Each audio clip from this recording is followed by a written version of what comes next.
etc. J'espère que vous allez bien. Aujourd'hui, nous allons partager la recette du feu de manioc ou le sakasaka. Sans plus tarder, nous allons commencer. En fait, ici, c'est la première étape.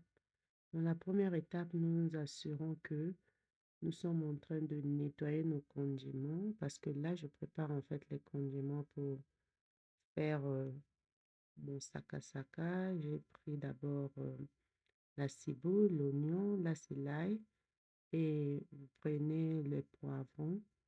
En tout cas, je les utilise tous les trois couleurs.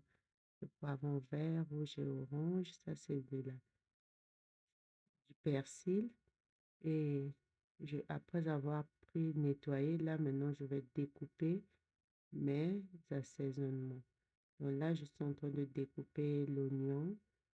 Je vais découper l'oignon. En fait, donc, ça c'est l'étape. La première étape, comme je vous avais dit, avant de tout commencer, vous préparez d'abord vos condiments ou vos assaisonnements que vous allez utiliser pour faire votre sakasaka. Ça prend du temps, mais le résultat en vaut la peine. Donc là, je suis en train de couper mon poivron. Je vais découper le poivron. Ici, je mets en n'importe quelle forme parce que je vais repartir ces assaisonnements. Je vais laisser une bonne partie sans écraser et une autre partie, je vais devoir écraser. Donc, c'est ça que vous voyez ici. Vous voyez, quand vous mélangez la couleur, en fait, ça donne les couleurs, ça donne une très belle couleur multicolore. Donc là, j'ai le vert, le rouge et l'orange. Je suis en train de découper.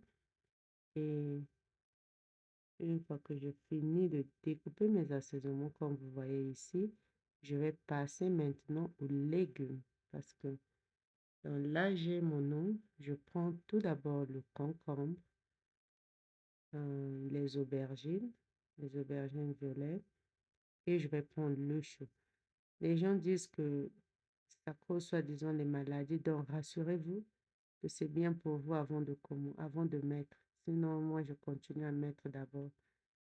En tout cas, j'aime bien parce que surtout le sarrapaca ici, euh, c'est pas vraiment frais. Vous achetez des sarrapaca congelés qui prennent du temps.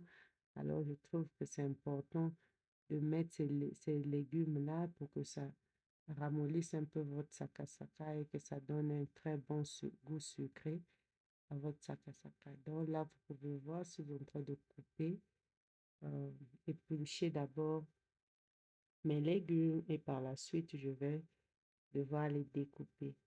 Donc, ça, c'est la deuxième étape. La première étape, comme vous avez vu, on arrange d'abord les épices ou assaisonnement, condiments. Et là, maintenant, c'est la deuxième étape. Je prépare mes légumes. Les légumes que je vais mettre. Très souvent, je mets les trois. En tout cas, vous pouvez choisir un seulement, mais je mets les trois. Donc là, vous allez voir, je vais maintenant commencer à découper. Donc là, je découpe mon concombre. Je vais bien couper, mettre de l'eau. En tout cas, il faut bien nettoyer les légumes, c'est important. Donc, je découpe et j'enlève les pépins au milieu, là, parce que je ne veux pas les avoir dans mon sac à sac. Donc, du coup, j'enlève les pépins au milieu du concombre. Donc, ça, c'est le concombre. J'enlève les pépins. Vous voyez, je nettoie très correctement. Une fois nettoyé, là, maintenant, je peux découper. Je suis en train de découper mes légumes. Donc, ici, là, j'ai le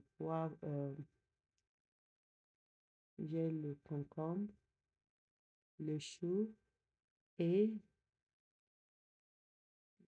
l'aubergine. Ici, j'utilise l'aubergine violette. C'est mieux. Donc, je suis en train de découper mes légumes. Là, nous sommes à notre deuxième étape pour faire les feuilles du manioc ou sakasaka, peu importe le nom que vous donnez, vous appelez ça chez vous. En tout cas, c'est ça, le sakasaka, feuilles de manioc. Ça, en tout cas, c'est un plat qui ne manque pas à la fête chez nous au Congo. On aime bien le saka-saka. Donc là, maintenant, je vais commencer avec la troisième étape, c'est de préparer mon poisson. Donc, maintenant, là, j'ai un peu pris la résolution d'utiliser les poissons qui n'ont pas d'arête. Je crois que quand je vais faire le saka-saka, je vais aussi utiliser ça. Donc là, j'ai voulu utiliser ce poisson-ci, le mot c'est le girel, parce que je sais que quand on grandissait, c'est ça qu'on utilisait souvent comme poisson à mettre dans le saka-saka, mais vous pouvez utiliser n'importe quel poisson. Surtout si vous avez des enfants, utiliser un poisson qui n'a pas d'arête est mieux, c'est moins de travail. Donc, je vais aussi partager avec vous cette recette-là, avec du poisson qui n'ont pas d'arête. Mais si je voulais vraiment un peu faire de l'original, comment j'ai appris, quoi. Donc, voilà pourquoi j'ai utilisé le girel. Et là, je mets de l'eau, je nettoie mon poisson.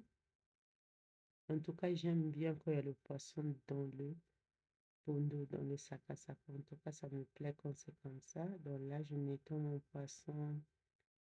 Et même une fois que c'est fini, je vais maintenant récupérer mon pondo pour le mettre au feu. Donc là, c'est la marmite, vous voyez. Je mets mon pondo au feu, vous voyez. Ce sont des pondos congelés en fait. C'est des feux de manière congelée que nous achetons. Comme vous pouvez voir le sac ici, le sac en plastique, tel que ça montre ici. Donc voilà pourquoi j'ajoute toujours les légumes. Donc là, j'ai laissé bouillir quelques temps. Je vais mettre le sel. Une fois que je mets du sel, je mets alors mes légumes. Et je mets un peu de mon assaisonnement que j'ai écrasé. Je vais mettre et par la suite couvrir ma marmite, laisser bouillir pendant quelques temps. Là, je suis revenue, je vois que c'est mixé. Alors, je vais mettre suffisamment d'eau, puis laisser bouillir pendant 1 heure à 2 heures. En tout cas, ça va prendre le temps. Je m'assure juste que c'est bien. Et ici, au bout de quelques temps, vous pouvez voir, je peux voir ici que mon sarrasin est presque prêt. Là, je mets maintenant mes poissons au feu. Une fois que les poissons sont au feu, je m'assure que c'est bien cuit. Alors, ici, tu les laisses en fait à côté, que ça se refroidisse, parce qu'on n'avait pas besoin de brûler vos mains en tout cas. Donc, je laisse le poisson se refroidir. Maintenant, là, je vais enlever les arêtes et préparer en fait le poisson pour continuer ma cuisson. Donc là, je vais enlever les arêtes, j'enlève tout. Rassurez que vous enlevez correctement vos arêtes. Sinon, utilisez un poisson qui n'a pas d'arêtes, ce serait mieux. Donc, c'est un peu ça, j'enlève mes arêtes, je prends tout mon temps. Vu que ça va, les enfants vont manger, donc je me rassure qu'il n'y ait pas d'arêtes, qu'il n'y ait pas de problème en mangeant. Donc, j'enlève mes arêtes ici correctement. Prenez tout votre temps. Ne soyez pas pressé. En tout cas, le sarsaparilla, c'est un plat qui ne se fait pas quand vous êtes pressé. Vous devez prendre votre temps. Parce que même le goût du sakasaka en dépend. Le temps que vous prenez pour préparer vos aliments, pour préparer tout ce dont vous avez besoin. Donc, comme je disais, chez nous, en tout cas, le sakasaka ne manque pas à la fête. C'est un plat de famille, ça manque pas à la fête. Et ça se prépare de plusieurs manières, en tout cas. Les gens, c'est ce que j'aime avec le sakasaka. Vous pouvez vous-même essayer d'instaurer une manière dont vous voulez préparer votre sakasaka. Donc, quelques mois, ça c'est la méthode que j'utilise souvent. Donc là maintenant, comme j'ai fini de préparer mon poisson, je vais mettre l'huile et mes épices. Je préfère mettre aussitôt que l'huile est au feu, je mets les épices pour éviter que ça saute sur moi, que ça me brûle. Donc, je mets aussitôt. Là, vous pouvez voir, je suis en train de frire mes épices. En tout cas, c'est ce que je fais J'utilise l'huile d'arachide ou l'huile végétale et vous pouvez aussi utiliser l'huile de palme. Tel qu'ici, j'avais versé un peu d'huile de palme dans la marmite du sakasaka directement. Donc là, vous allez voir, je suis en train de remuer euh, mes épices que j'ai mis dans l'huile végétale. Et en fait, le sarasaka, ça dépend de vous. Si vous voulez, vous mettez un peu d'huile. La majorité est ici. Je vais mettre un peu de pâte d'arachide parce que c'est ce que j'aime. J'aime un petit goût de pâte d'arachide dans mon sakasaka. Mais vous pouvez aussi le préparer sans pâte d'arachide ou bien avec beaucoup de pâte d'arachide. En tout cas, ça ne dépend que de vous. Voilà pourquoi je vous dis que le sakasaka, ça se prépare de plusieurs manières.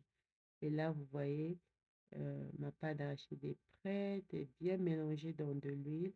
Alors, je vais devoir m'apprêter à prendre ceci et à verser dans mon sakasaka. Donc, je vais d'abord enlever ça du feu. Donc, vous pouvez voir vous-même, en fait, ça commence même à se brûler. Donc, j'enlève ça du feu et par la suite, je remets mon ça. Vous pouvez voir, j'ai mis l'huile en haut là. Et là, maintenant, je vais verser ce mélange-là sur mon sakasaka. Donc, à ce niveau-ci, en tout cas, je vous assure, votre nourriture est presque prête. Vous allez juste laisser bouillir pendant quelques temps pour que le sakasaka puisse se mélanger correctement avec l'huile, la pâte d'arachide et tout ça là. Et après quelques temps, quand vous voyez que vous êtes vraiment prêt, presque prêt à enlever votre sakasaka, alors vous allez prendre vos poissons. Souvenez-vous que je venais d'enlever les arêtes du poisson, n'est-ce pas? Donc, je vais prendre ce poisson-là et mettre sur mon sakasaka pendant que ça va bouillir encore pendant 5 à 10 minutes. En tout cas, je n'aimerais pas que le poisson-là puisse bouillir pendant longtemps parce que ça risque de s'émietter et on ne verra même pas les parties du poisson. Donc là, je mets un peu, vous voyez là, j'ai mis.